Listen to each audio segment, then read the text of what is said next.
Clutch complete हो गया अपना, फ्लाईव्हील कंप्लीट हो गया, इंजन के चारों मॉडल बता दिए। अब अगला क्या आएगी अपनी मेन जो मैकेनिज्म है, वो आएगी डिफरेंशियल। क्या आएगी? डिफरेंशियल। तो गियर के बाद में अब हम डिफरेंशियल भी देख लेते हैं, ठीक है। हमको डिफरेंशियल की आवश्यकता क्यों पड़ी, ये वाला वीडियो हमको काफी ज्यादा हद तक उस बारे में बता देगा और तुम्हें समझ में भी आ जाएगा। पुराना वीडियो है, ब्लैक एंड व्हाइट है, लेकिन जो कॉन्सेप्ट है वो तो पहले भी वही था। तो पहले भी पहिया सीधा घूमता था तो गाड़ी आगे ही चलती थी, आज भी वही होता है ना। तो मूल सिद्धांत कभी बदलते नहीं है, ठीक है ना। तो इसमें डिफरेंशियल की जो हिस्ट्री है, क्यों आवश्यकता पड़ी, बहुत बढ़िया ढंग से बताया, अपन देखने की कोशिश करेंगे। देखो, इसने कुछ मोटरसाइकिल्स बनाई हुई है, ये घूम रही है। अब इनमें देखना, अभी ये दो पहियों पे अभी कोई समस्या नहीं है, तो टू व्हीलर में तो कोई दिक्कत नहीं होती है। अब तुम एक तरीके से समझो, अब ये साथ में होगी सारी की सारी, तो एक ही एक्सेल पे समझ सकता हूं मैं इस पहिए को पूरे को। अब अंदर वाला स्लो चल रहा है, बाहर वाला तेज चल रहा है, समझ में आएगा कि नहीं आएगा? अभी देखना, क्यों? क्योंकि जब ये टर्न लेंगे अंदर वाले को तो इतनी सी दूरी तय करनी है, लेकिन बाहर वाले को कितनी तय करनी है? इतनी तय करनी है, मतलब इतने ही समय में बाहर वाले को ज्यादा चलना है। अब अभी तो क्या ये दोनों टायर सेपरेट हैं क्योंकि अलग अलग गाड़ी है ना, लेकिन अगर ये एक ही शाफ्ट पे कनेक्ट होते तो दोनों की रफ्तार तो सेम होती। अब इसमें देखो, ये पहिया स्लो चल रहा है बैलगाड़ी में और वो तेज चल रहा है, लेकिन अगर ये रिजिडली कनेक्ट होते एक शाफ्ट से तो ऐसा नहीं हो पाता, दोनों की स्पीड सेम रहती, तो दिक्कत आती, गाड़ी टर्न नहीं ले पाती ना। तो उसके लिए हमको कुछ ना कुछ ऐसा जुगाड़ करना पड़ेगा, ऐसी कोई ना कोई व्यवस्था करनी पड़ेगी कि जब भी टर्न आए अंदर वाला पहिया स्लो हो जाए और बाहर वाला पहिया तेज हो जाए। अब देखो, मैंने दो अलग अलग पहिए लगाए, इसको घुमा रहा हूं, ये घूम रहा है, तुम्हें दिख नहीं रहा होगा, और ये घुमा है, इसको घुमा रहा हूं, ये घूम रहा है, अभी कोई दिक्कत नहीं है। अगर मैंने इनको रिजिडली कनेक्ट कर दिया, मतलब इसमें कुछ कनेक्शन दिखाने के लिए ताकि तुमको आराम से दिखे, ये घूम रहा है, ये रिजिडली कनेक्टेड है, ये पहिया घूम रहा है, तो ये घूम रहा है, तो ये घूम रहा है, ये लाइनें नहीं दिखी होगी, लेकिन ये एक शाफ्ट पे रिजिडली कनेक्टेड है। ये पीछे के व्हील वाला काम। अब जब गाड़ी सीधी चल रही है तो दोनों सेम स्पीड से चल रहे हैं, दोनों सेम स्पीड से चल रहे हैं। जब गाड़ी सीधी चल रही है तब, अब देखना ये क्या होगा, जब गाड़ी सीधी चल रही है मतलब जब मेरा, अभी देखना, ये सेम बराबर स्पीड से चला रहा है, ये बराबर चला रहा है। कल एक जने को बोला था कि हाथ से पकड़ के रोको, अभी एक पहिया रोकेगा, तब डिफरेंशियल में क्या होता है देखना। अभी तो कोई दिक्कत नहीं आ रही ना, दोनों पहिए चल रहे हैं।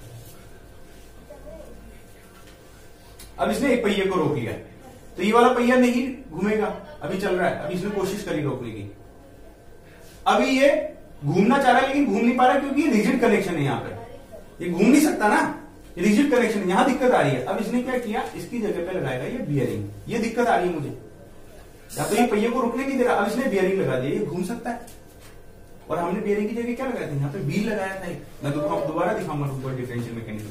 अब क्या होगा, जब गाड़ी सीधी चल रही है तो ये चल रहा है बिंदास, दोनों पहिए बराबर चल रहे हैं, लेकिन जब मैंने इसको रोक लिया तो ये तो नहीं चला, लेकिन इसने इसकी एक्सेस पावर किसको दे दी, उसको। जब उसको रोका तो एक्सेस पावर किसको दे दी, इसको। आया समझ में? समझ में आ रहा है? इसको रोका तो उसको पावर मिल गई, उसको रोका तो इसको पावर मिल गई, लेकिन अभी कनेक्शन खत्म हो गया ना। अब क्या करूं, गाड़ी तो लगातार चलाते रहनी है, मतलब ऐसा जुगाड़ होना चाहिए, कनेक्शन टूटे तो दूसरा आ जाए, दूसरा टूटे तो तीसरा आ जाए। इसलिए इसने दो की जगह चार लगा ली, इधर भी दो की जगह चार लगा ली, और लगा लेंगे तो और बढ़िया हो जाएगा। और हम यही काम ना गियर्स लगा के करते हैं, ये एक गियर लग रहा है, ये एक गियर लग रहा है, ये एक गियर लग रहा है, जो तुम डिफरेंशियल में देखते हो। अभी दोनों चल रहे हैं बराबर, दोनों पहिए बराबर चल रहे हैं। जब दोनों पहिए बराबर चलेंगे ये मूव ही नहीं करेगा, इसकी शेप सेम रहेगी, नहीं हिल रहा ना, ये नहीं हिल रहा ना। लेकिन जैसे ये टर्निंग में होगा ये फंक्शन में आ जाएगा, ये घूमना शुरू हुआ, ये घूमना शुरू हुआ तो एक की स्पीड तो कम हो गई, दूसरी की क्या करेगा, ये एक्सेस पावर को शिफ्ट कर देगा उस साइड में, दिख रहा है। जब सीधा चलेगा तो ये नहीं घूमेगा, ये और सारे लगा दिए। तो एक तरीके से क्या है, हमने धीरे धीरे गियर बना लिया ना हमने भाई, एक तरीके से ये दांते ही तो है, इसकी जगह पर ये गियर्स आ गए, यही हमने देखे थे वहां पर, आ गए गियर्स। अब तुम्हें डिफरेंशियल समझ में आएगा, ये आ गए, वही चीज है। अब बैलेंसिंग के लिए इधर है तो इधर भी लगा देता हूं, ये मैं सोच रहा सर दो कैसे हैं भाई, कोई भी चीज घूमती है तो उस पर क्या लगता है, केंद्रीय बल लगता है, अब वो घूमेगी। अब ये आ गया ना बैलेंसिंग के लिए, पर्पस वही है, कनेक्ट करना। यही डिफरेंशियल है। अब इसको एक बॉक्स में पैक कर दूंगा।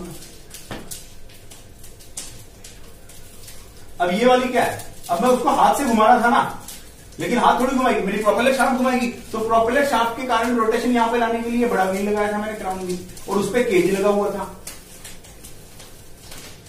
भाई अभी इस वीडियो में ये बंदा बता रहा है तुमको हाथ से घुमाकर, लेकिन ये चीज क्या तुम गाड़ी चलाओगे तो हाथ से घुमाओगे क्या? नहीं। इसको कौन घुमाएगा? इंजन की से जो पावर आ रही है वही तो घुमाएगी ना। वो कहां तक आ रही है?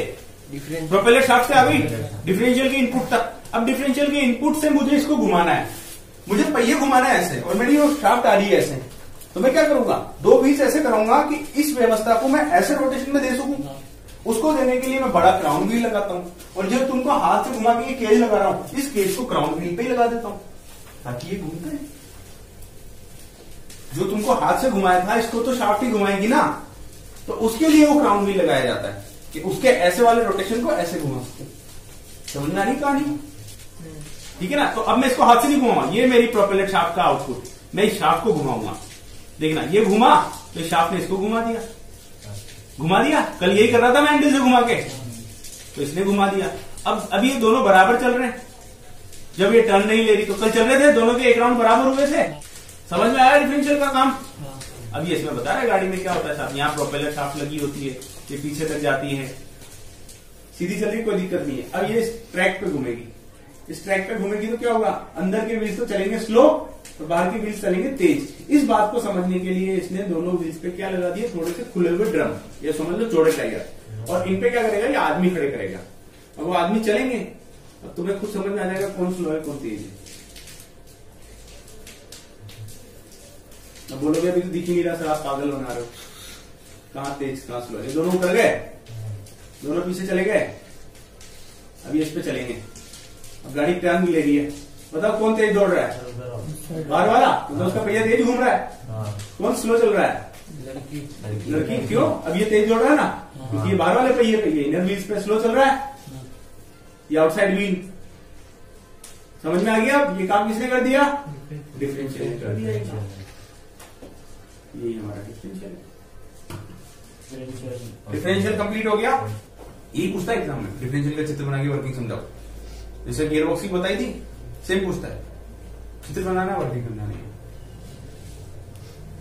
अब ये डिफरेंशियल यहाँ पे, अगर कोई फोर व्हीलर गाड़ी होगी तो डिफरेंशियल आगे भी चला जाएगा।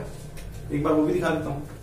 अब कहां जरूरत पड़ती है 4x4 की, भाई जब ऐसे सरफेसेस होते हैं ना जहां गाड़ी तुम्हारी सर्फ है, वहां तो कोई दिक्कत नहीं है। लेकिन अगर तुम ऐसे मडी सरफेस में चले गए, कीचड़ है, ये है वो है, अब तुम्हारी गाड़ी कहीं फंस गई, तो कई बार तुमने देखा होगा ट्रैक्टर वगैरह में, ये स्थिति नॉर्मल देखी होगी, जब वो खेतों में काम कर रहा होता है, मान लो कोई ट्रैक्टर काम कर रहा है, तो आगे के पहियों में तो पावर जाती नहीं है, पीछे के पहियों में जाती है। अब पीछे के पहिया एक तरफ ऐसे गड्ढे में गिर चुका है जो फिसलना है, जिसमें पानी है, कीचड़ है, और दूसरा क्या है, सूखी जमीन पर है। तो क्या होगा, सूखी जमीन वाला तो चलने को तैयार है, मतलब उस पर फ्रिक्शन काम कर रहा है कि तुम दम लगाओ मैं आगे जाऊंगा, और दूसरे वाले पे तुम घुमाओगे तो नीचे से वो फिसल रहा है, मतलब उसको फ्रिक्शन नहीं रोक रहा है।